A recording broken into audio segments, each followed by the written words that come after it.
Madame, Monsieur, bonsoir. S'il est une chose qui singularise le professeur Viviane Ondoa-Biwele, c'est sa contribution essentielle à la bonne marche de l'administration publique camerounaise à travers une abondante production livresque. Avec une telle éminence, comment ne pas saisir l'occasion qui se présente à nous pour questionner l'administration publique camerounaise, son état de santé, ses perspectives également. Comme vous l'aurez sans doute compris, le professeur Viviane Ondoa-Biwele est notre invité ce soir. Elle vient de co-diriger avec Jean-Claude Tchewa l'ouvrage collectif « Loi sur les établissements et entreprises publiques au Cameroun, innovation et reculade ». Alors, c'est aux éditions Afredit. Bonsoir, professeur Viviane Ondoa-Biwele. Bonsoir, Guy Zogo, et merci de me recevoir. Bonsoir à tous vos téléspectateurs. Alors, vous venez de co-diriger cet ouvrage dont je parle. Il est publié aux éditions Afredit, dont Loi sur les établissements et entreprises publiques au Cameroun, innovation et reculade. Alors, c'est un ouvrage qui vient de paraître. Et pourquoi vous avez choisi de publier un ouvrage à l'heure qu'il est sur les établissements et entreprises publiques au Cameroun? Alors déjà, il faut dire que l'une des motivations qui a guidé la rédaction de cet ouvrage vient effectivement de la promulgation de ces lois le 12 juillet 2017. Et vous comprenez très bien qu'étant moi-même dans un établissement public, que je sois très intéressé par les mutations qui sont engagées par cette loi. Mais davantage, lorsqu'on lit cette loi, on se rend très bien compte qu'il y a une sorte de changement de paradigme. Et lorsque moi j'ai lu cette loi, je me suis posé deux questions. La première question, c'est de savoir qu'est-ce qui va changer. On nous annonce une loi, disons deux lois, qui viennent abroger une qui existait, celle du 22 décembre 1999. Et l'une des curiosités, justement, étant dans un établissement public, c'est de savoir qu'est-ce qui change. La deuxième curiosité, c'est dès l'entame de cette loi, et notamment en ce qui concerne la définition des concepts, on se rend compte qu'il y a des concepts nouveaux.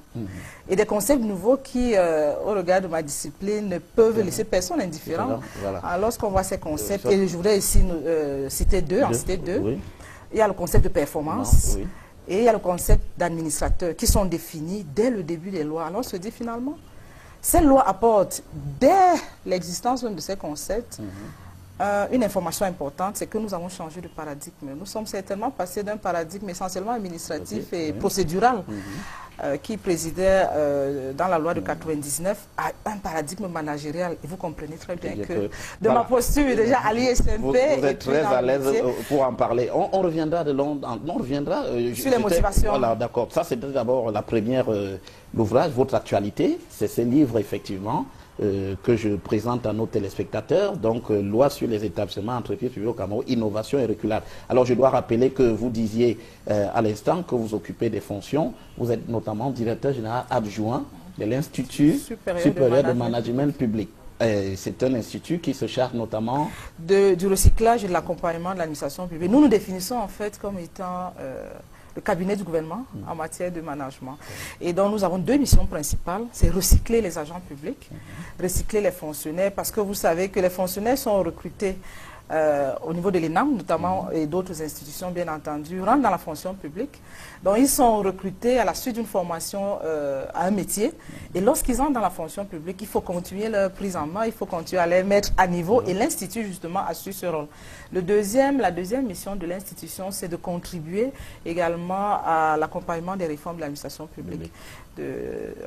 publique, à travers la formation, bien entendu, la formation de courte durée, la formation de moyenne durée avec les certificats et puis les formations de longue durée avec un master que nous réalisons sous la tutelle de l'Université Yaoundé 2. Et bien entendu, nous réalisons des études et des recherches. D'accord. Ce travail fait partie également. Ce travail, effectivement, je disais tout à l'heure, je disais à l'entame de cette émission que vous avez la particularité d'être très prolixe en matière d'écriture, de publication livresque. Et je dois rappeler également que vous êtes l'auteur de la budgétisation par programme en Afrique subsaharienne entre balbutiement et résistance, publié aux éditions Eburni et aux éditions Clé. Alors, c'est cet ouvrage, il y a quelques années que vous l'avez publié. 2015, vous reveniez notamment justement sur le budget programme. Tout à fait. Voilà, qui est aussi une grande innovation dans l'administration publique camerounaise. Alors ça, c'est votre premier ouvrage que vous avez publié.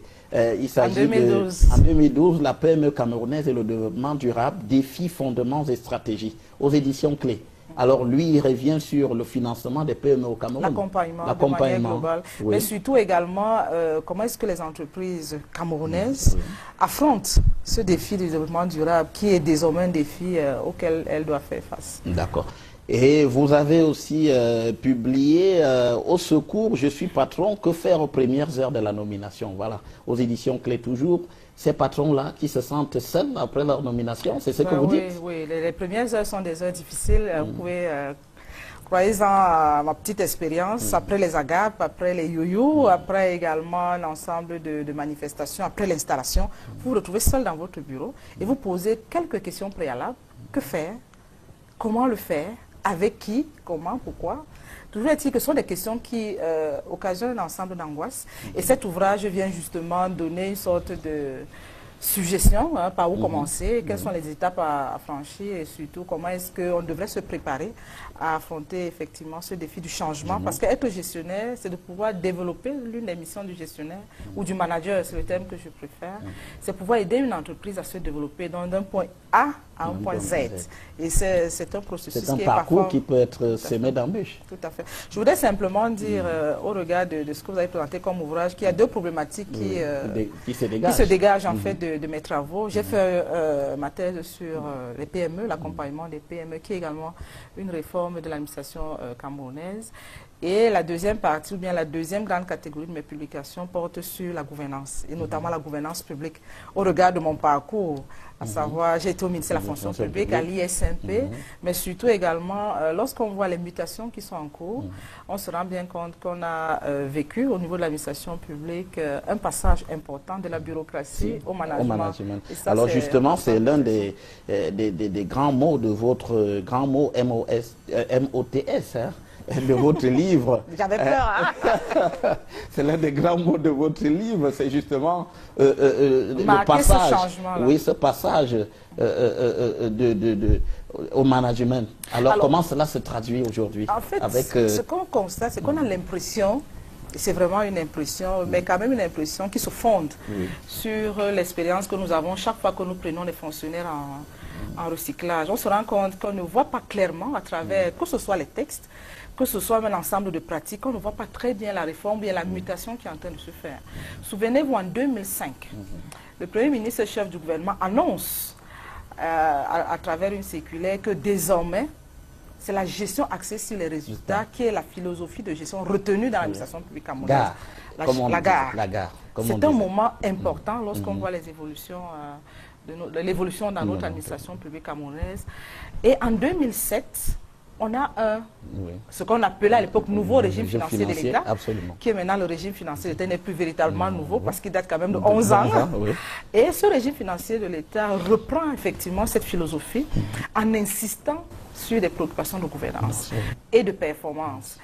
Je n'ai pas envie de dire qu'il n'y avait pas de performance avant, mais maintenant, plus que par le passé, on insiste sur le fait que les entreprises publiques ne doivent pas seulement être celles-là qui consomment le budget, mais elles doivent rendre des services de qualité, des services pertinents, parce que lorsqu'on parle de performance, il faut dire qu'il y a quand même un ensemble de déterminants qu'il faut percevoir. Donc, il faut être efficace, donc atteindre vos résultats, il faut être pertinent, il faut produire ce qu'attendent les populations. Parce qu'il faut dire que lorsqu'on offre un service de qualité, ce n'est pas à l'endroit de l'administration, mais c'est pour les usagers. Et l'objectif est d'améliorer justement leurs conditions de vie et leur carrière. Et il faut être également éthiquement irréprochable. Et de ce point de vue, c'est quand même un gros chantier, mais c'est quand même un virage qui a été un virage suffisamment annoncé. Maintenant, il y a la durabilité. Et à la durabilité, il faut être efficient. Nous sommes en situation de restriction de ressources. Le service doit être rendu au moindre coût possible et ça doit être un service de qualité. Donc, ce sont des concepts qui sont faciles à définir, mais dans les faits qui sont parfois difficiles à manier.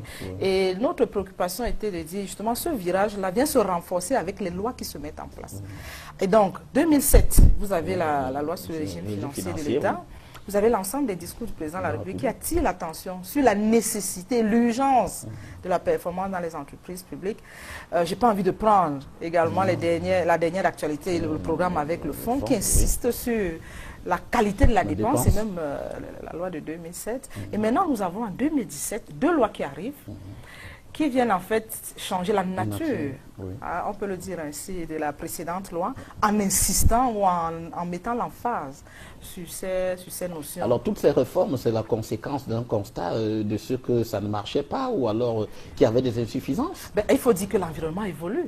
Et ces réformes, les réformes que nous vivons ont été également vécues par d'autres pays. Et lorsque le contexte est celui-là, il y a un ensemble d'outils qui peuvent accompagner justement ce nouveau concept. C'est la raison pour laquelle je disais le passage de la bureaucratie au New Public Management, pour revenir à un concept très théorique. Les États-Unis ont connu ces moments-là, les pays de l'OCDE aussi.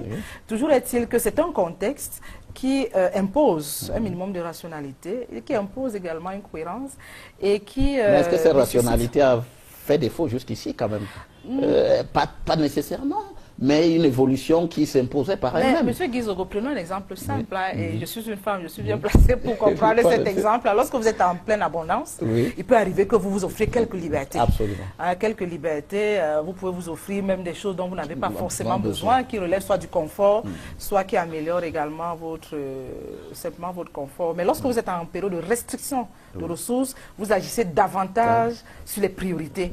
Et de ce point de vue-là, agir sur les priorités nécessite non seulement qu'on soit cohérent, qu'on soit rationnel, mais nécessite également qu'on ait une démarche parfois proactive, aussi réactive, dans tous les cas une démarche qui nécessite une attention beaucoup plus poussée, et c'est le cas actuellement.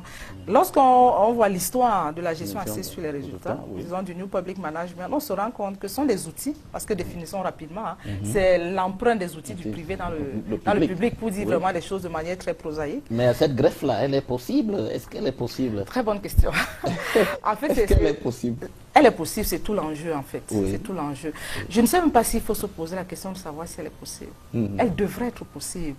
Parce que c'est le prix à payer pour sortir justement de cette situation assez délicate. Et le prix à payer également pour retrouver un minimum d'équilibre. C'est un peu comme si vous tombez malade, vous arrivez dans un hôpital. Vous êtes vraiment à l'état, on vous met en réanimation. En fait, on vous met en réanimation pour que vous atteigniez un niveau d'équilibre qui vous permette à nouveau, une fois sorti de la réanimation, d'avoir des habitudes normales. Mais au moins pendant cette période, vous devez observer un minimum d'éléments pour que votre santé puisse être une santé viable, qui vous permet justement d'aller un peu plus loin. Donc c'est des moments que plusieurs pays connaissent, que les entreprises également connaissent. Et à ces moments-là, il faut être très vigilant. Et c'est la raison pour laquelle vous allez vous rendre compte qu'il y aura, et on le vit déjà, une inflation d'encadrement juridique. Vous avez vu la loi sur les marchés publics, la loi sur la maturation des projets, la loi...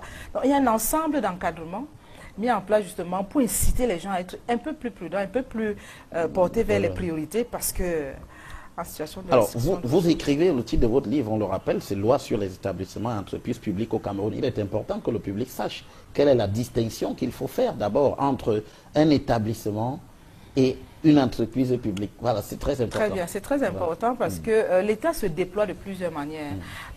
Vous avez les administrations centrales que les gens connaissent à travers les ministères. Et puis, vous avez également les entreprises du secteur public qui peuvent se diviser en deux catégories. La première catégorie, vous avez dans les établissements publics qui interviennent dans un secteur non commercial et non industriel. Ce sont les hôpitaux, ce sont les universités, c'est l'ISMP. Bref, ce sont des entreprises très souvent qui interviennent dans les secteurs sociaux. Parce que ce sont des secteurs qui nécessitent la production des services publics, parfois qui coûtent cher, mais qui doivent être rendus à l'usager à moindre coût.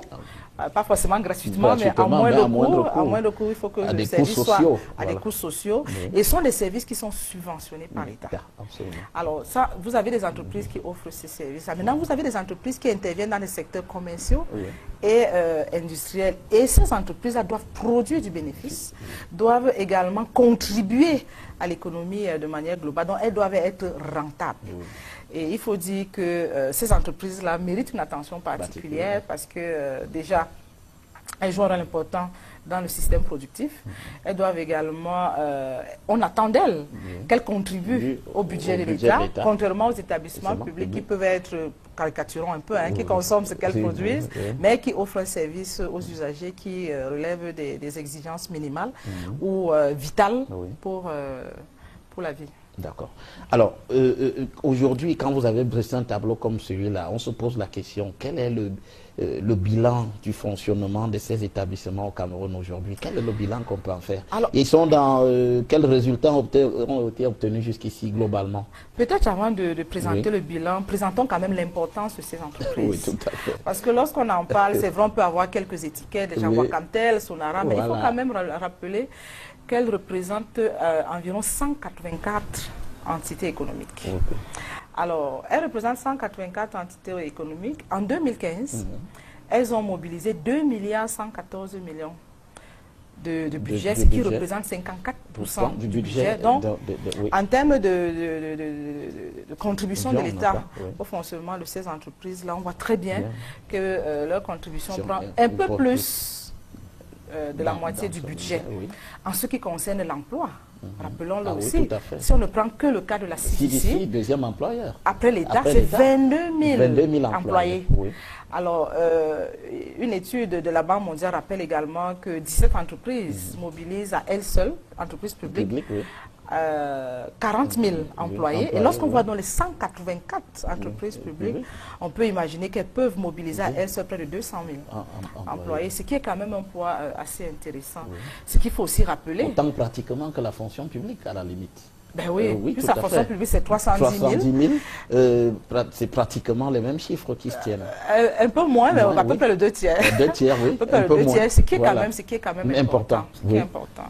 Alors, une fois qu'on l'a dit, rappelons également que les acteurs stratégiques qui sont appelés à gérer ces entreprises, à savoir les directeurs généraux, les présidents du conseil d'administration, les membres du conseil d'administration représentent à peu près 2760 Oui, personnes. Donc, vous imaginez très bien qu'il s'agisse du budget, qu'il s'agisse de l'emploi, que ces entreprises ne méritent pas l'indifférence dans tous les cas. Alors, vous avez parlé des résultats. Des résultats, oui. C'est-à-dire qu'il est évident que depuis un certain nombre d'années, je ne sais pas quelle période, votre thèse de doctorat parle de quand la même, partie 2004. de 70 à 2004. Non, de 70 à 2000. Ah voilà. Voilà, et de 70 à 2000. L'évaluation des aides publiques. Des aides publiques. Voilà. Mais si on prend les entreprises dans une fourchette, disons, on va prendre avant le programme du FMI, pardon, 88, et puis on remonte. D'accord. Oui. Bon, il faut dire que, alors là, vous évoquez là un point important, parce que la fonction publique a quand même connu une fracture importante après la crise des années 85. Oui, tout à fait. Il faut dire que de 85 à peu près 2000, nous sommes en plein ajustement. Absolument. Et il faut attendre 2003, avec oui. le document de stratégie pour la réduction de la pauvreté à l'époque, le DSRP, pour rentrer à nouveau dans la planification de long terme et envisager la fin de l'initiative PPT en 2006. En 2006. Oui, il faut dire quand même, depuis 2006, oui. l'État a repris la souveraineté de ces projets. Et depuis cet instant-là, je pense qu'il y a eu une sorte de... Une leçon que nous avons retenue, c'est que plus jamais ça. Sauf que l'actualité et l'environnement et surtout le contexte nous ramènent à nouveau au Fonds monétaire international. Et la question se pose avec la même ampleur. Oui. Alors, ce qui se passe, j'imagine, je ne suis pas dans l'esprit du législateur, c'est que nous souvenons quand même que nous avons vécu l'époque des privatisations. Absolument. Alors, on peut soupçonner que les lois de 2017, qui viennent corriger peut-être les dysfonctionnements évoqués, tendent à nous dire, nous ne voulons plus peut-être vivre le passage des privatisations. Et si nous ne voulons pas passer par les privatisations, nous avons l'obligation d'être performantes. Et nous mettons en place un cadre réglementaire nécessaire pour que ces entreprises soient performantes. C'est comme ça que moi je lis en fait l'avènement de ces lois. Cela voudrait dire que vous estimez que on en a terminé avec les privatisations. On n'en parlera plus dans tous les cas. Le portefeuille des sociétés. C'est une spéculation. Je ne peux pas engager là. Non, je n'ai pas le privilège. Vous n'avez pas le privilège de la position. Voilà. Mais donc, je voudrais quand même revenir sur les chiffres. Sur les chiffres, oui. Sur les chiffres. Alors là, c'était une évaluation qui a été faite dans une étude qui a été conjointement réalisée entre la Banque mondiale et le Cameroun. C'est le mémorandum économique que la Banque mondiale rédige tous les ans. Alors, dans ce document, on nous rappelle quand même que le secteur des entreprises publiques reste toujours vaste, son impact est important. Je vous rappelle quelques chiffres. Et surtout des chiffres intéressants avant 2010. Ah, voilà. Des chiffres peut-être moins intéressants après 2010. Oui, on en parlera. On en parlera. Les chiffres, on parlera. Alors, de... on rappelle quand même qu'en 2013, en 2013, le chiffre d'affaires de l'ensemble des établissements, des entreprises publiques était de 1400 milliards.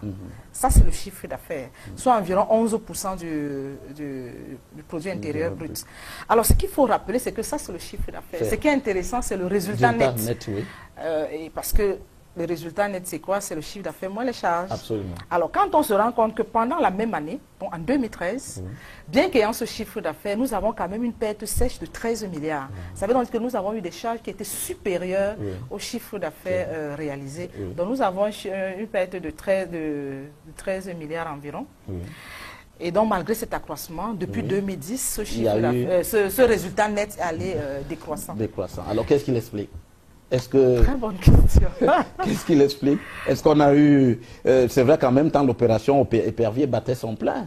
On a vu quand même un certain nombre de gestionnaires en délicatesse. Est-ce que c'est simplement de la mauvaise gestion ou alors il faut faire un distinguo? On a dit faute de gestion, détournement. Il y a eu tout ça dont on a parlé dans le cadre de cette opération Épervier. Ces mauvais chiffres à partir de 2010, vous qui êtes l'expert, peuvent expliquer comment? Peuvent expliquer. Quand on a un résultat net qui est négatif, il y a plusieurs explications possibles. Au moins, il y a une qui est évidente, c'est que l'entreprise se porte mal. Alors, si elle se porte mal, on peut commencer à mener un diagnostic. J'imagine que le législateur, dans son analyse, a pensé qu'il fallait prendre de nouvelles lois, un nouveau cadre juridique. Et lorsque vous voyez l'exposé de motifs de ces lois, cette mention est rappelée que avoir les deux lois ou alors gérer les deux catégories d'entreprises publiques dans la même loi pouvait justifier ou expliquer les dysfonctionnements observés. Quoi qu'il en soit, nous pouvons faire confiance au législateur qui doit apporter une réponse à ces différents dysfonctionnements à travers ces lois. Donc la question était donc toute simple. Est-ce que ces lois sont donc aptes, au regard des dispositions qui sont mentionnées, à corriger le dysfonctionnement de la loi de 99 ou alors des contre-performances qui restent chroniques depuis 2010, donc qui durent quand même depuis bientôt 8 ans. Oui, justement. Est-ce que cette nouvelle loi, si on en juge par le fait qu'elles entrent à peine, elles commencent à être mises en branle, est-ce qu'on peut penser de prime abord qu'elles vont corriger ces problèmes? C'était ça l'idée, en fait, ou la question principale de cet ouvrage. Et lorsqu'on abordait justement cette question, il était nécessaire, non seulement de bien les comprendre, et surtout de bien les analyser sous plusieurs prismes. Parce que lorsqu'on parle d'entreprise, on aborde un ensemble de problématiques qui ne touchent pas simplement au droit, qui ne touchent pas seulement à la comptabilité, à la finance, mais qui peuvent aller jusqu'à toucher au système politique. Parce que lorsqu'on lit ces lois, on peut se poser la question de savoir comment fabrique-t-on des gestionnaires, ou je voulais dire comment fabrique-t-on de bons gestionnaires. Parce que c'est un peu ça l'un des enjeux de cette loi, c'est de dire nous avons besoin d'une génération nouvelle d'entreprises et donc d'une génération nouvelle d'acteurs aptes à conduire les entreprises vers la voie de la performance. Et lorsqu'on parle d'acteurs ici, on ne se limite pas aux entreprises publiques. Vous avez les tutelles, vous avez dit les ministères, vous avez la tutelle technique, vous avez la tutelle financière. J'ai même envie d'aller plus loin. Vous avez également tout le dispositif politique qui accompagne justement le choix de ces gestionnaires. Donc la question ici était de dire, d'accord, le législateur opte pour un virage qui est un virage important, celui de la performance. Est-ce que toutes les conditions de la performance sont mises en place? Oui, alors c'est pour ça que vous dites innovation et reculade quand même. Vous marquez une interrogation quand même malgré ces réformes, ce chantier des réformes. Il y a quand même des interrogations, des reculades. Vous avez noté par exemple la responsabilité des directeurs généraux entre la question des conseils d'administration, des présidents des conseils d'administration et les directeurs généraux. Il y a quand même, le directeur général paraît beaucoup plus exposé. Bon, déjà, revenons à une avancée importante pour répondre à cette question directe, parce que votre question est très directe. C'est que nous nous sommes rendus compte que la loi a apporté une précision importante, ou alors une différence importante par rapport à 1999.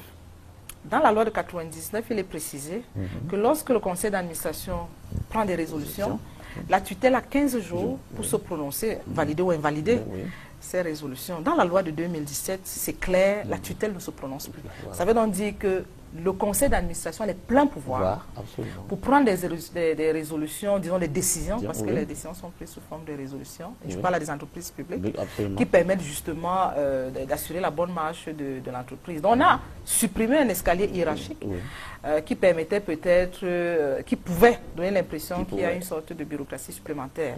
Et ça c'est important. Et donc on a renforcé le rôle ou la responsabilité du conseil d'administration. Maintenant, les membres du conseil, le président et les membres, ont la pleine responsabilité d'apporter l'assurance de la bonne marche et surtout de garantir la bonne marche de l'entreprise. C'est elle qui oriente, c'est elle qui arrête la stratégie de l'entreprise, c'est elle qui évalue, c'est elle qui sanctionne.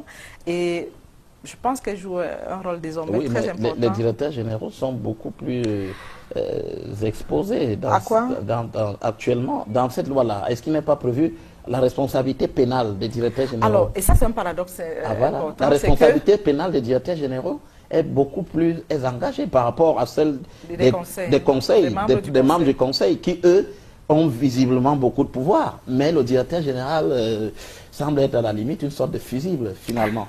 Non, en fait, c'est le directeur général qui rend compte devant les tiers, donc devant les juridictions, devant l'ensemble des parties prenantes.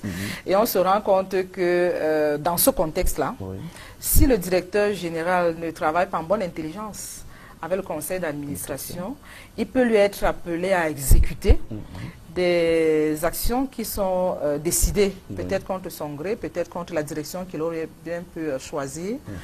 Et malheureusement, il serait amené, lui, à rendre compte de cette direction-là.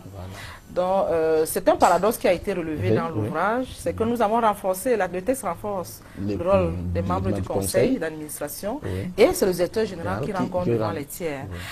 Nous sommes allés, nous avons poussé la réflexion plus loin en posant la question de savoir si, dans le cas des délibérations des conseils d'administration, on ne pouvait pas également imaginer à un moment donné qu'on interpelle la responsabilité des conseils, du président du conseil et des membres. Parce que pour l'instant, c'est que les décisions se prennent à l'unanimité. On fait l'hypothèse qu'il y a une entente parfaite, ce qui n'est pas le cas. Ce qui n'est pas le cas dans la vraie vie. Dans la vraie vie, on ne s'entend jamais. Pas toujours, on peut s'entendre. On peut quand même s'entendre. On peut s'entendre. Mais il y a des questions qui peuvent être des questions délicates et pour lesquelles certains administrateurs peuvent avoir des réserves. Et de ce point de vue-là, la loi ne prévoit pas d'alternative possible. Le conseil d'administration semble porter une responsabilité unique, collégiale. Et dans ce cas-là, est-ce que le fait qu'on ait élagué la question, de la tutelle, ne va pas d'une certaine manière être considéré aussi comme un revers, un revers ou alors une insuffisance, parce que la tutelle pouvait encore jouer ce rôle, pouvait encore intervenir. Lorsqu'on laisse le directeur général seul face au conseil d'administration, il n'a pratiquement pas de voie de recours. Mais M. Guizogo, lorsque je vous parle du changement de paradigme, en fait, il n'est pas question de mettre le directeur général dans une camisole de force. Il n'est plus évalué à l'aune de la procédure, ou tout au moins ne devrait plus être évalué au regard de cette loi. Il ne devrait plus être évalué à l'aune de la procédure. Il n'est pas là pour exécuter. Il est là pour... C'est un stratège. Il doit être proactif. Il doit être proactif. Il doit faire face aux risques. Il doit même profiter des opportunités qu'offre l'environnement. Donc finalement, la discipline qu'on tendait justement à imposer aux gestionnaires, qui apparaît quand même encore quelque peu dans les lois, devrait être relativement relâchée pour permettre aux gestionnaires effectivement d'assumer ce rôle de stratège. Ce que nous avons un peu regretté, c'est que dans cette loi, qu'on ne définisse pas le manager. On a défini l'administrateur, peut-être au regard du rôle qu'on lui attribue, mais le manager est resté celui-là qu'on connaît dans les autres lois comme étant le gestionnaire de crédit. Non, non et non. Le manager, le directeur général n'est pas un gestionnaire de crédit. Le directeur général est un stratège dont la responsabilité est de créer de la valeur et d'amener l'entreprise à un niveau de développement supérieur par rapport à la situation qu'il a trouvée. Et de ce point de vue-là, il était quand même bon, sans vouloir faire de critique au législateur, que le rôle du manager soit bien défini et surtout que ses marges de manœuvre lui soient reconnues. Alors, vous avez certainement vu l'ouvrage, le dernier ouvrage de Urbain Olanguenawa, non? Oui, je l'ai lu. Ah, voilà, qui écrit sur l'urgence d'un nouveau pacte républicain et social, rêve d'avenir pour le Cameroun, mais il consacre tout un chapitre sur les entreprises, entreprises publiques. Et justement, dans ce chapitre, Urbain Olanganawana s'interroge notamment sur le fait que, alors il écrit, Urbain Olanganawana, il faut craindre que le large spectre défini ne soit pas un prétexte commode pour une inflation des créations, là où seule la nécessité pour l'efficacité devrait être la règle.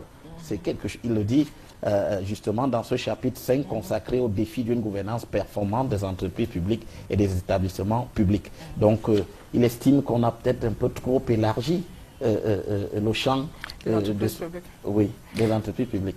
En fait, il faut dire que le législateur n'a peut-être pas voulu être très limitatif pour laisser la possibilité, justement, à l'ensemble des opportunités qui pouvaient se présenter à l'environnement. Il évoque, M. Olangana évoque un ensemble de problématiques dont certaines trouvent réponse dans la loi et peut-être d'autres moins. Lorsqu'il évoque, par exemple, dans son ouvrage, la préoccupation d'une cohérence et d'une complémentarité entre ces entreprises publiques, c'est de mon point de vue, c'est une problématique importante. Nous avons, j'ai dit 184 entreprises et établissements publics. Il est bon de voir comment est-ce que ces entreprises cohabitent pour servir un objectif global. Il serait peut-être bon pour certaines d'entre elles, il y a des entreprises qui ont été créées dans les années 70. 80, 90.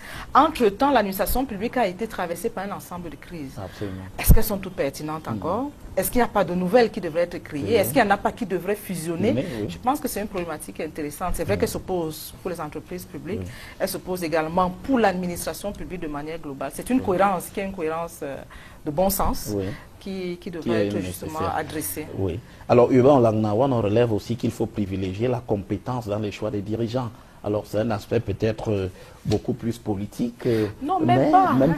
Parce que dans le document de stratégie pour la croissance et l'emploi, en ce qui concerne la stratégie, la gouvernance et la gestion stratégique de l'État, c'est une position qui est affirmée dans ce document. C'est que c'est la compétence qui doit désormais guider le choix des personnes, qui doit également guider la sanction des gestionnaires. Je pense que de ce point de vue, manager, de ce point de vue-là, il revient simplement, il insiste simplement sur ce qui est déjà dit. Sauf que c'est souvent dit dans les documents, c'est souvent dit dans les discours, et peut-être c'est une interpellation importante. C'est pour ça que c'est loi. Et cet ouvrage, permettez-moi de revenir sur l'ouvrage, est suffisamment pédagogique et permet justement aux acteurs qui sont impliqués et surtout invités à gérer les entreprises publiques. Cet ouvrage est intéressant en ce sens qu'il indique justement la voie à suivre. Quand vous prenez cet exemple-là, on relève dans l'ouvrage que l'une des préoccupations qui peut être une préoccupation importante, c'est que tous les principaux acteurs, les acteurs stratégiques, à savoir le directeur général adjoint, le président du conseil d'administration et l'ensemble des membres du conseil d'administration tirent leur légitimité d'une seule autorité, le président de la République. C'est lui qui signe les actes. Dans le document, il y a des procédures qui sont implicitement évoquées, notamment on dit 6 mois avant la fin du mandat du directeur général, le président du conseil d'administration prend un acte pour informer, etc. Mais on se rend quand même compte que le fait de ne pas avoir cette hiérarchie également de pouvoir peut être bloquant pour l'entreprise.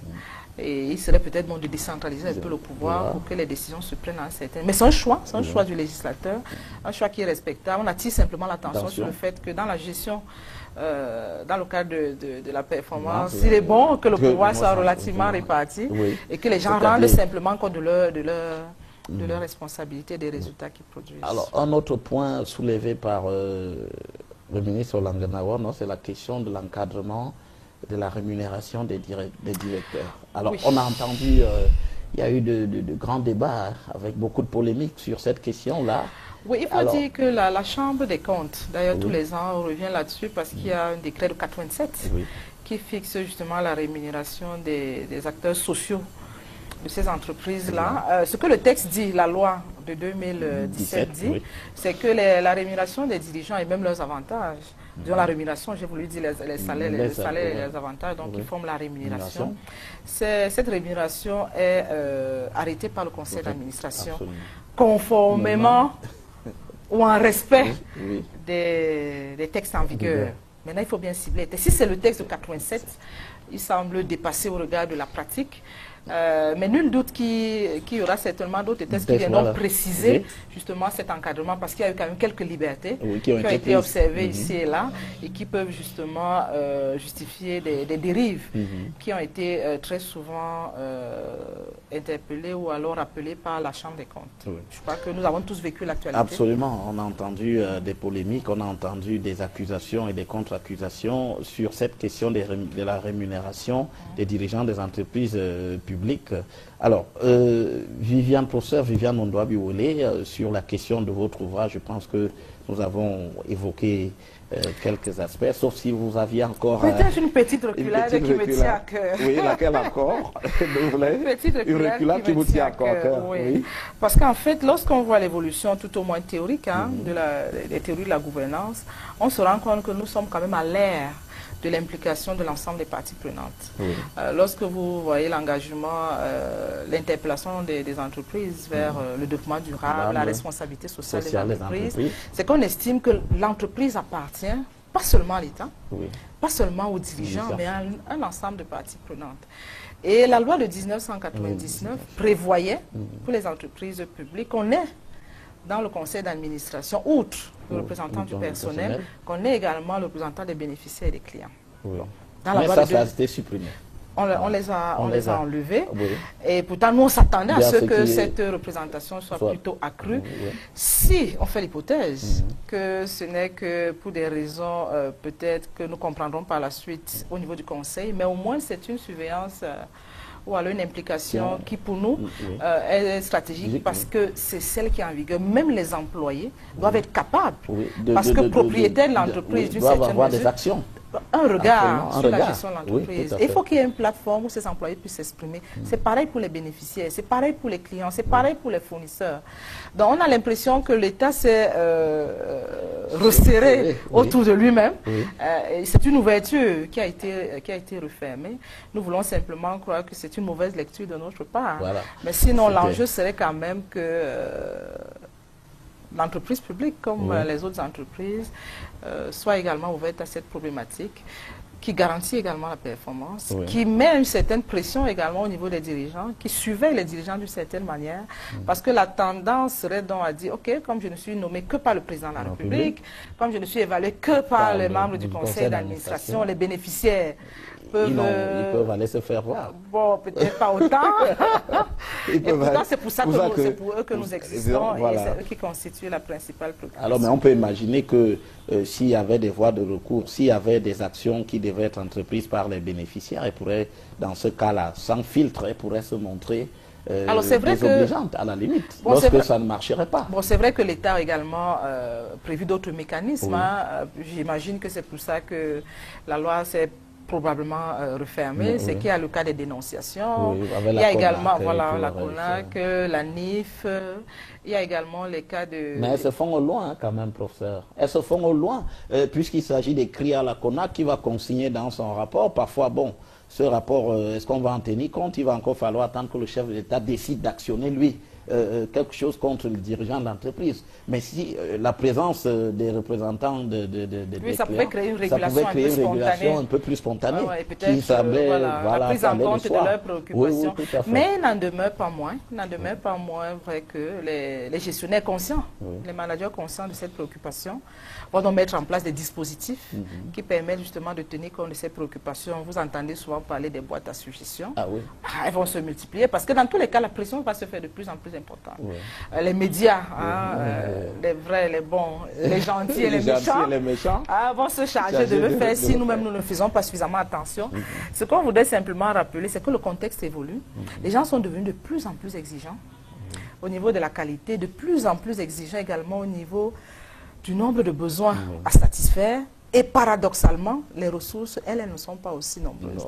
Ce qui pose la question justement de la performance et qui se présente un peu comme une épée de Damoclès sur la tête des managers.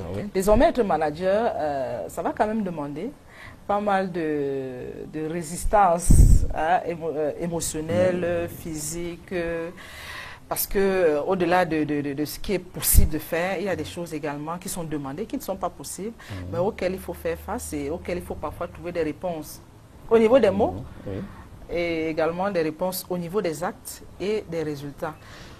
Alors, je crois que sur ce point, de toutes les manières, on reviendra largement encore sur votre ouvrage, sur ces éclairages utiles que vous nous apportez sur le fonctionnement des établissements, entreprises et publics au Cameroun. C'était d'abord une première salve, on aura donc l'occasion de revenir de long en large sur ces questions-là. Alors, l'autre chantier qui est en cours dans ces pays et que vous connaissez très bien, puisque vous avez été aussi à la fonction publique, hein, vous avez été en charge de... inspecteur général. Alors, vous avez déjà une vie qui commence à être plutôt bien fournie. Je ne suis pas jeune non plus. Vous avez une vie qui commence à être bien fournie. Je ne suis pas jeune non plus, j'ai quand même 47 ans. Bon, mais ce n'est pas aussi vieux que ça. J'aurai 47 ans en novembre. Ce n'est pas aussi vieux que ça. Et je travaille quand même depuis 98. Voilà. J'ai 20 ans d'expérience professionnelle. Alors, la fonction publique, vous la connaissez très bien? Un peu. Un peu? Ah, j'avais envie de dire comme votre poche, puisque vous avez été inspecteur général. C'est trop prétentieux. C'est trop prétentieux. D'accord. Bon, alors, vous avez été inspecteur général de la fonction publique. Il y a ce chantier, justement, de la réforme de la fonction publique, notamment avec un dossier qui fait beaucoup de vagues, le contrôle de la masse salariale. Alors, professeur Viviane Ondouabi-Wole, qu'est-ce qui ne marche pas? Pourquoi il y a autant de vagues sur cette question? Alors, en fait, vous prenez le problème, mais si j'ai cette question, hein, je pense que ce n'est pas à moi que vous devriez la laisser. Au ministre de la fonction publique? Voilà. Ou alors au ministre des Finances. Ce sont les deux qui ont quand même suffisamment d'informations. Moi, je vais simplement faire une analyse de l'extérieur, oui, en restant très modeste et très mesuré dans les propos que je vais avancer. Et en m'accordant également le droit à l'erreur, parce qu'il peut arriver que je me trompe. Alors, je voulais simplement dire que vous prenez... Le problème par sa conséquence. Oui. Il faut recommencer beaucoup plus haut la cause. Parce que la masse salariale... La masse salariale, c'est trop de recrutement? Non, en fait, ce que je veux dire, c'est que la masse salariale est en fait le reflet d'une politique de gestion des ressources humaines. Ah, voilà. Donc, lorsqu'on pose le problème de la masse salariale, en fait, implicitement, vous questionnez toute la politique de la gestion des ressources humaines. Absolument. Alors, vous pouvez aussi implicitement questionner la préoccupation de la maîtrise des données. Des données. Ça aussi, c'est un élément important. Et lorsqu'on voit la masse salariale, vous dites bien masse salariale, derrière salarial, il y a salarié, donc il y a le nombre, la qualité, le grade, etc., qui rendent compte effectivement de ce poids. Alors, lorsqu'on l'a dit, on peut également poser un certain nombre de questions. La première question, c'est de savoir, lorsqu'on aborde la question de la masse salariale, bien entendu, on touche aux salariés, mais on touche surtout au suivi de ces salariés. Et donc, on touche à la préoccupation de la gestion des ressources humaines de l'État. Et lorsque je le dis, je n'ai encore rien dit. Absolument. Je n'ai encore rien dit. Les chiffres sont problématiques quand même. Voilà. On peut aborder cette question soit avant l'entrée dans la fonction publique, soit en étant déjà dans la fonction publique. Prenons le plus simple. Nous sommes déjà dans la fonction publique et nous avons ces salariés. Première question qu'on va se poser, il faut gérer leur présence. Il faut gérer leur mobilité, il faut gérer également leur vie, parce qu'il y en a qui meurent, il y en a également qui font des enfants. Donc vous voyez que cette masse salariale est impactée par un ensemble d'éléments qui relèvent de la vie. Parce que vous savez qu'il y a des allocations familiales. Donc, la masse salariale, c'est normal qu'elle bouge. Il y a des avancements. Il y a des avancements, voilà, il y a une carrière. Il y a des rappels, donc il y a une carrière. Une carrière à faire. Donc lorsqu'on touche à la masse salariale, vous voyez qu'on touche finalement à toute cette politique et à tous ces enjeux. Ce que moi je pense, pour ne pas me mettre simplement dans une optique budgétaire, c'est qu'il faut donc questionner tous ces processus. Première question, et je l'ai dit d'ailleurs dans une tribune, lorsque se pose la préoccupation de la masse salariale, il faut chercher à comprendre si nous avons les ressources humaines formées, compétents, qui peuvent rendre compte de cette question. Je m'explique. Dans les ministères, si nous voyons, attaquons d'abord la structure. Sur 35 organigrammes qui existent, que nous avons analysés, il y en a seulement 6 qui ont des directions des ressources humaines. Dans le reste? Symboliquement, c'est important parce que le reste des services, c'est des bureaux.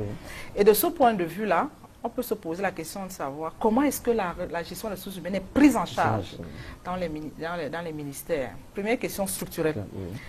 Deuxième question, qui porte la gestion des ressources humaines, est-ce que ces personnes sont aptes à rendre compte justement de ces mobilités, de cette gestion de la carrière? On peut également se poser la question, parce que gérer les ressources humaines relève quand même d'un métier.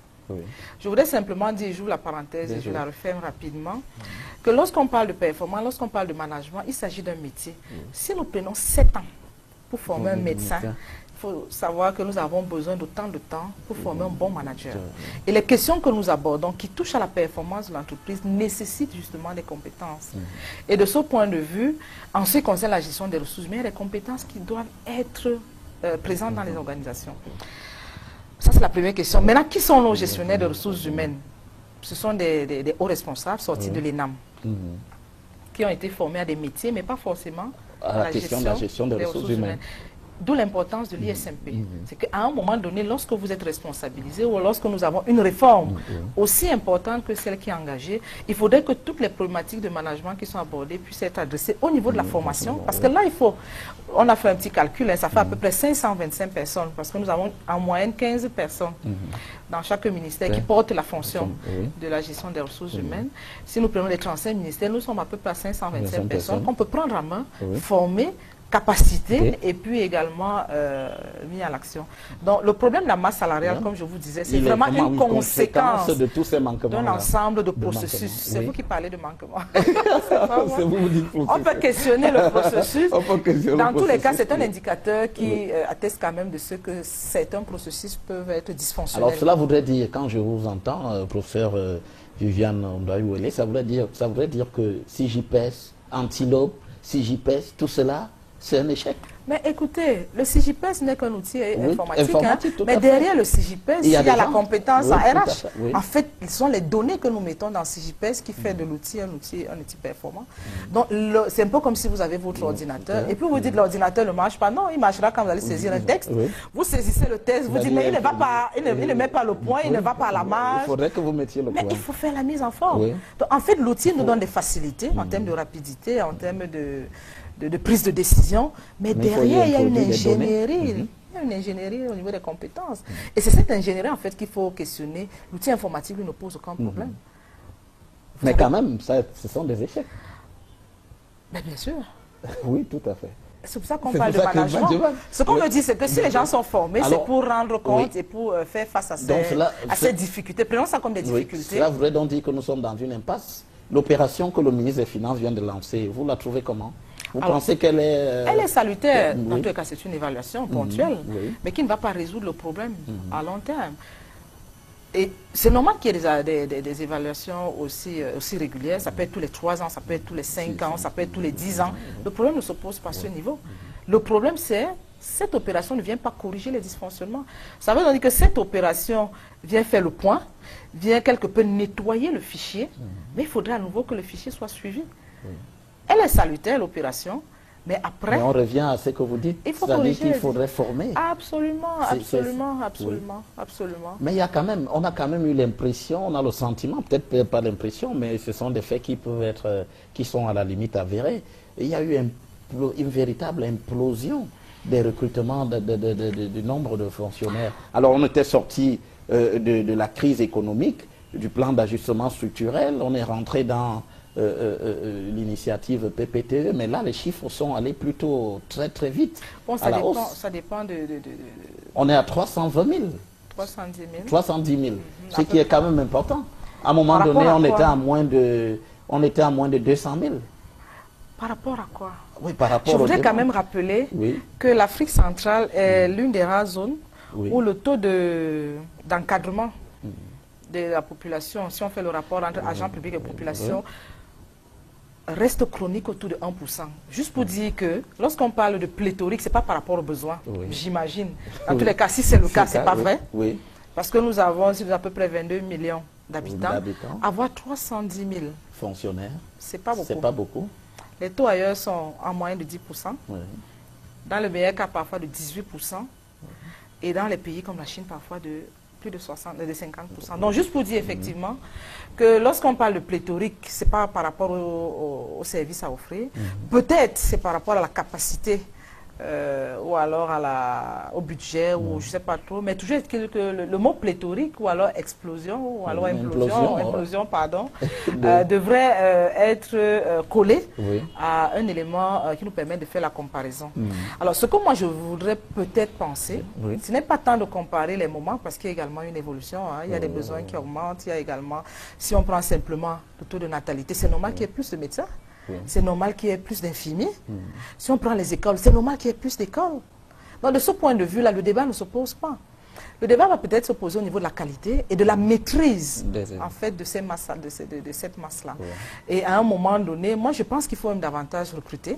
Mais il faut maîtriser, maîtriser ces recrutements et peut-être à un moment donné, on en a fait quand même 25 000 en 2011. En 2011, il y a eu un recrutement de 25 000 agents. C'était beaucoup. C'est une pression très énorme mise sur... mais j'ai envie de vous dire que les besoins de l'administration sont de plus que ça. Dans les régions, maintenant même avec les collectivités territoriales décentralisées, qu'est-ce que vous allez dire? Il en faudra. Ce qui est important à relever de mon point de vue, ce n'est pas tant le nombre des agents publics, mais c'est leur efficacité. Parce que je suis presque sûr que si le service public était efficace, vous n'aurez pas eu cette oui, mais justement, est-ce qu'il est efficace? On va recruter, on a des chiffres qui sont allés sans cesse croissants, mais on n'a pas forcément les résultats, la qualité. Mais c'est tout le combat de l'administration publique. C'est la raison pour laquelle le ministre de la fonction publique est à l'œuvre. C'est la raison pour laquelle également ces lois viennent encadrer le travail et surtout rappeler que si nous existons, c'est d'abord pour offrir un service de qualité. Et lorsque vous parlez des réformes dans l'administration publique, c'est l'une des réformes centrales. C'est comment améliorer la qualité des services publics, pas seulement au niveau des textes. Vous voyez, tout le combat qu'on a avec la corruption, c'est l'État que nous décrions dans l'administration publique camerounaise, mais malheureusement, qui sont parfois entretenus dans toute la chaîne. Mais est-ce qu'on arrivera justement avec le programme en cours avec le FMI? Est-ce qu'il est possible qu'on mette la fonction publique Moi, je ne me pose même pas cette question. Oui, on devrait. J'ai même envie d'aller un peu plus loin, parce que lorsque vous voyez la loi de 2017 et les engagements au moins intentionnels qui sont rappelés dans cette loi, je me demande si on devrait même encore se poser la question.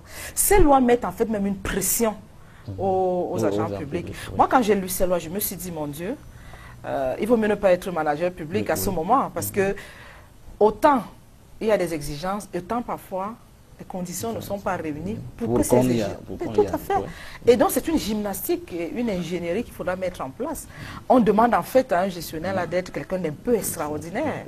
Malheureusement, le contexte s'y prête. Malheureusement, il doit être bien formé pour affronter ces réalités. Et les pressions environnementales ne vont pas aller reculant. Alors, évoquons l'ISMP, on a commencé à en parler au début de cette émission. L'ISMP, à quelle mission juste c'est remonter les fonctionnaires, comment vous avez dit?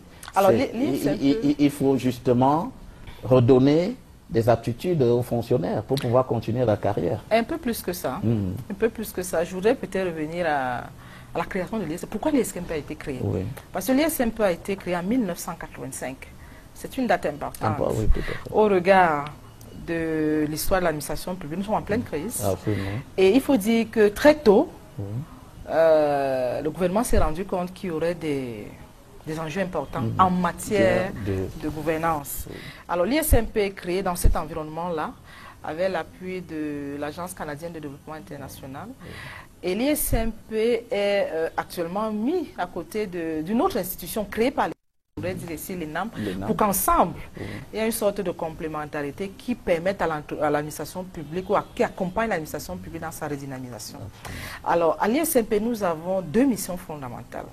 La première mission, c'est de nous assurer que les agents publics, à travers la formation bien entendu et le recyclage, sont bien formés, ou tout au moins ont des compétences qui permettent d'affronter les défis auxquels le gouvernement est confronté. La deuxième, c'est que l'ISMP, la deuxième mission, accompagne le gouvernement dans son vaste chantier de réforme.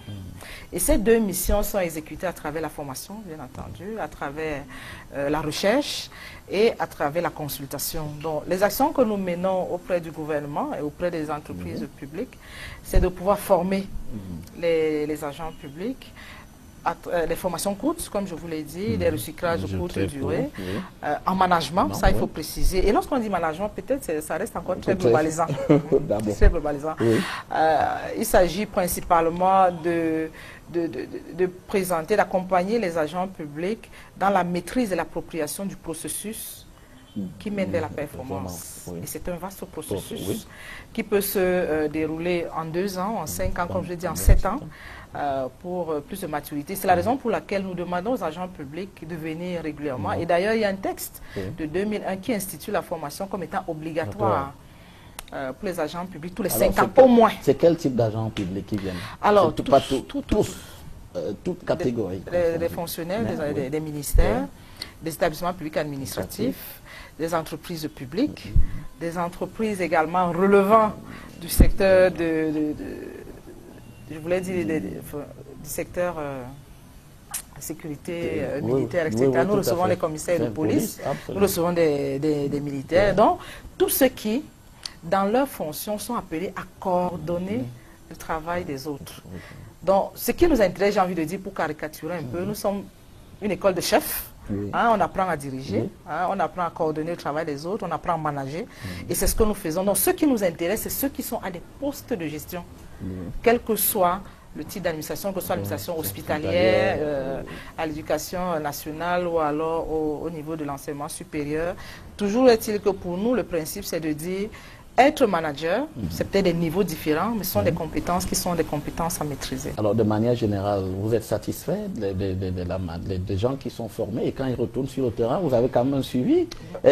Ça améliore? Est-ce que ça améliore? Puisqu'il y a toujours trop de plaintes du fonctionnement. Voilà, il faut dire qu'il y a un contexte. Et un contexte également, la formation ne sera pas la seule à résoudre le problème. D'ailleurs, il y a tout un enjeu au niveau déjà de la formation. Lorsque vous allez dans un ministère, on peut se poser la question de savoir combien de personnes ont été formées les 5 dernières années. Qui? Pour l'élite administrative, peut-être la question ne se pose pas beaucoup. Mais parfois, pour des cadres à des niveaux inférieurs, la question reste vraiment fondamentale. Nous avons eu des cas dans les ministères ou des entreprises pour que les chauffeurs n'avaient jamais été recyclés depuis peut-être 10 ans. Vous allez me demander quel est le recyclage que doit suivre un chauffeur. Vous savez que même les gabarits et les catégories de voitures évoluent. Quand on passe d'une Corolla à une Prado, il y a forcément une adaptation. On passe d'une voiture mécanique à une voiture électronique, il y a forcément une adaptation. Et dans tous les cas, ce qu'on essaie de démontrer, c'est que quel que soit le métier, quel que soit le niveau de responsabilité, la formation reste un levier, j'ai envie de dire le plus important, parce que l'enjeu, c'est la qualité des hommes. Beaucoup de gens l'ont compris. L'enjeu, très souvent, on met beaucoup d'emphase sur la bureaucratie, on met beaucoup d'emphase sur les textes, on met beaucoup d'emphase, quand un problème s'oppose, sur la loi, sur le décret, et peut-être pas une emphase d'égale importance sur les ressources humaines. Notre message et parfois notre discours, c'est qu'il faudrait peut-être, si on ne veut pas inverser complètement la tendance, mais quand même accorder une importance à la ressource humaine qui, elle, doit transformer finalement ces réalités. Et votre observation peut être pertinente, c'est de dire finalement, lorsqu'on apprécie la qualité du service public, vous pouvez avoir l'impression que cette qualité s'est dépréciée et vous pouvez questionner la pertinence de l'ISMP. Nous disons c'est une responsabilité que nous partageons certainement avec ces organisations, mais tout ce que nous demandons à ces organisations, c'est d'envoyer leur personnel se former à l'ISMP. Alors donc justement, quand vous regardez la fonction publique camerounaise aujourd'hui, vous pensez que à quel degré il faut l'améliorer, quelles sont les performances dont elle est capable pour l'avenir? Alors déjà, dans un premier temps, moi je reste très optimiste parce que nous avons vu autour de nous et peut-être un peu plus loin des pays se transformer. Le cas qu'on prend souvent pour rester très proche de l'Afrique, c'est le cas du Rwanda. Du Rwanda, tout à fait. Donc nous restons convaincus que ces transformations sont des engagements et des décisions à travers des processus qu'on met en place, parce qu'il ne faut pas se dire que nous allons prier. C'est vrai que Dieu est compatissant, il est bon, mais il ne va pas venir travailler à notre place. Je pense qu'il nous dit également, vous allez travailler à la sueur de votre front. Et de ce point de vue, je reste optimiste parce que nous savons tout ce qu'il y a à faire. Ce qu'il y a à faire, nous savons également ce qu'il ne faut pas faire. Et lorsque nous suivons les discours nous voyons très bien ce qui est pointé du doigt. Oui. Tout ce qu'il faut faire, c'est faire le Le contraire. président de la République a utilisé un mot, inertie. C'est effectivement l'un des principaux reproches faits à nos fonctions, à notre administration. Ça ne bouge pas beaucoup.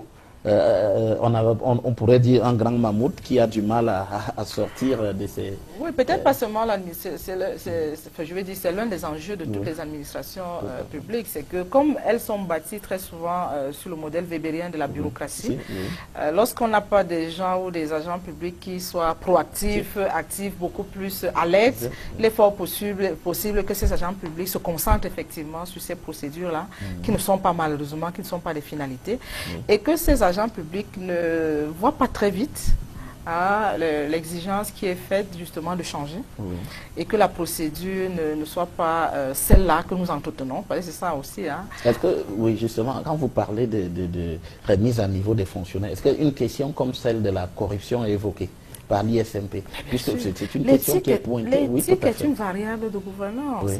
Et j'ai envie de dire, dans certains cas, parfois les prêts octroyés à certains pays exigent effectivement que ces pays-là soient regardants et parfois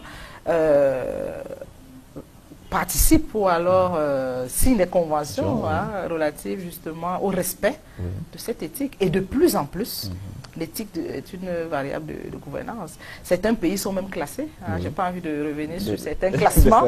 Juste pour dire effectivement qu'il y a une sorte de stigmatisation par rapport à ce volet-là. Et en contexte de, je ne voulais pas dire de pauvreté, mais de restrictions budgétaires, ça reste une variable stratégique. Et lorsque vous entendez même le ministre, tous les ministres, le ministre des Finances, ministre de l'économie, ministre de la fonction publique, tous les ministres dans tous les cas, le premier ministre, le ministre des Finances, ministre de l'économie, ministre de la fonction publique, tous les ministres dans tous les cas, le premier ministre, le président de la République, incité sur la qualité de la dépense. Cette qualité a des vertus également, pas seulement techniques, mais également morales. Alors, merci beaucoup, hein, professeur Viviane Ondouabi-Wele. Je voudrais quand même vous demander, vous venez de co-diriger un ouvrage, quel est le prochain qui est en chantier? Puisque vous nous avez habitués à nous donner assez régulièrement des publications de qualité. Vous avez un chantier en vue? Oui, la prochaine publication, c'est avant décembre. Avant décembre, voilà. Oui, il faut dire que celle a été déjà prête avant les lois. Voilà. Mais lorsque les lois sont arrivées, mes collègues et moi nous sommes rendus compte qu'il fallait peut-être prioriser, ceci pour... Au vu de l'actualité. Peut-être d'abord nous-mêmes nous approprier le texte, également contribuer à travers cet ouvrage-là, cette appropriation. Je voudrais simplement insister sur le fait que c'est un ouvrage qui a un volet didactique, important. Il n'a pas pour but seulement, parce que je vous connais, vous les journalistes, d'insister sur la critique, mais de rappeler au moins les innovations qui sont retenues et surtout la posture désormais attendue des gestionnaires et des managers. C'était ça l'une des motivations principales de cet ouvrage, c'est de dire les temps ont changé. Les temps ont changé, mesdames, messieurs. Faites gaffe. Un peu plus attention, parce qu'on peut plus se permettre un certain nombre de libertés. Et surtout la pression, j'ai pas envie de dire, j'ai pas envie d'être un oiseau de mauvaise augure, mais tout le monde vit, la pression sociale va se faire de plus en plus forte. Et si on ne fait pas attention, les managers publics ont une responsabilité également importante dans la contribution à la paix, parce qu'il faut dire que lorsqu'on parle de gouvernance dans les entreprises publiques, la question est simple. Comment produire et répartir les richesses?